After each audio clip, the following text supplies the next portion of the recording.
President Biden's unlawful effort to bail out those with student loan debt triggered a lawsuit and its eventual overturn by the U.S. Supreme Court.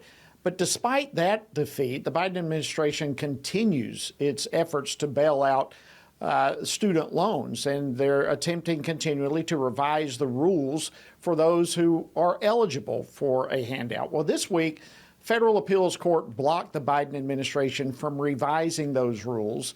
And the question is, has the Biden administration learned a lesson? Or is it time for them to go back to school? Well, joining me now to discuss this is Missouri Attorney General Andrew Bailey, who challenged President Biden's unconstitutional student loan bailout. Attorney General Bailey, always great to see you. Welcome back to Washington Watch. Thanks for having me on. Great to be here. Well, it's always great to have you. All right, so let's begin with the court ruling on the student loan bailout. What did this ruling say? Well, it was a fantastic win for working families across this nation. We're not going to let Joe Biden saddle working families with Ivy League debt. Everybody knows that the Constitution gives the power of the purse to the Congress, not the president. And he tried to get a bill done, so he knew this was wrong. And when he failed to get congressional action and congressional approval, he struck out on his own. And the problem is, it's not only is it violative of the Constitution and the separation of powers doctrine, in that the president does not authorize the power of the purse, but the statute he tried to use in the rulemaking process did not authorize that large of a redistribution of wealth to the tune of $500 billion. And so the court rightly said, hey, look, if you can't hide an elephant in a mouse hole. It's the major questions doctrine. If Congress intends to authorize the president to redistribute $500 billion of debt, it needs to speak explicitly. This reins in federal overreach in the administrative state, which is a good thing for freedom and liberty across the United States of America. You know, what gets me is how he just suffered a blow with the Supreme Court. I mean, the Supreme Court took him down, and yet that wasn't enough. They come back around.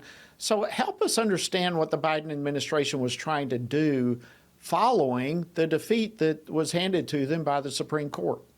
Well, and you make an excellent point, which is that the timing is really a telltale sign that they knew what they had done was legally incorrect, was legally wrong, was illegal. They had Plan B ready to go the day Plan A was struck down by the court. You don't have a Plan B ready if you're confident in your legal position on Plan A. And so that really speaks to the nefarious nature of the behavior here. And look, the Biden administration has consistently taken the position that they get to do whatever they want until someone tells them to stop. And that's why it's up to Republican attorneys general to take them to court and get a court order telling them to stop. That's the best mechanism we have in our disposal right now to protect our constitutional rights and ensure that the rule of law is respected and enforced by the president, who took an oath to ensure that the law is faithfully executed. Whereas in this instance, he is consistently perverting the law to achieve a policy objective that he couldn't get through Congress.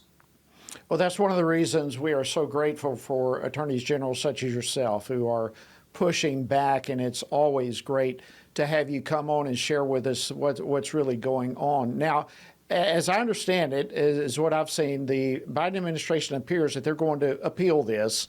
So that being the case, where does this all go from here?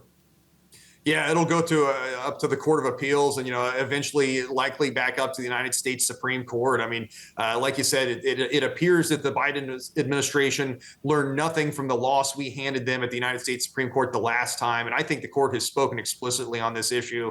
Again, President Biden knows it's wrong. He tried to get a bill through Congress and failed to do so. So he knows that this requires congressional authorization. And unless and until he obtains it, it's difficult to see how a path forward for him legally. But again, it seems as if he doesn't care. I mean, it seems as if he's willing to do whatever he can unless and until somebody tells him to stop. And that's what the court process is for. And even when he is told to stop, somehow they continue trying to push their radical agenda. If I can switch gears with you, you are set to deliver oral arguments soon in the big tech censorship lawsuit, which is another huge issue. Can you kind of give us a preview on where this is going? Yeah, absolutely. We filed a lawsuit against the Biden administration that's uncovered a relationship of coercion and collusion between the White House across a spectrum of bureaucratic agencies with woke big tech social media corporations to silence American voices in violation of the First Amendment right to free speech. And look, I believe, like the founding fathers, that the rights in the Bill of Rights come from God, not man. and that the Bill of Rights and the Constitution is intended to protect us from the government, and that those principles enshrined in the First Amendment, it's no coincidence that free speech, freedom of religion, and freedom of the press are all in the very First Amendment because they're rights of conscience. And yet the Biden administration has no regard for Americans' right to free speech on big tech social media. We can clearly demonstrate that they coerced and colluded with big tech to target American voices. Anyone that questioned the effectiveness of vaccines or mask mandates or questioned the legitimacy of an election was subject to censorship at the demand of the federal government. That's been demonstrated not only through our lawsuit, but from the work that Congressman Jordan has put forward in the Facebook files. And certainly those corroborate and reiterate the evidence that we put on at court. We obtained a nationwide injunction building a wall of separation between tech and state. The trial court handed down that injunction on the 4th of July in celebration of our nation's founding. And the Department of Justice quickly appealed that decision. And we're at the Fifth Circuit Court of Appeals, and we'll be taking the fight to the appellate court this week, and are confident in our ultimate success in obtaining, making sure that preliminary injunction stays in place.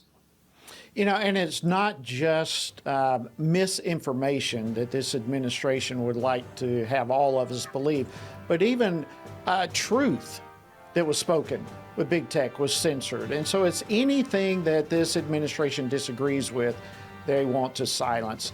Thank you, Missouri Attorney General Andrew Bailey. We are deeply grateful for you. Thank you for coming on the program with us this evening. Thank you so much for having me on. Always great to have you.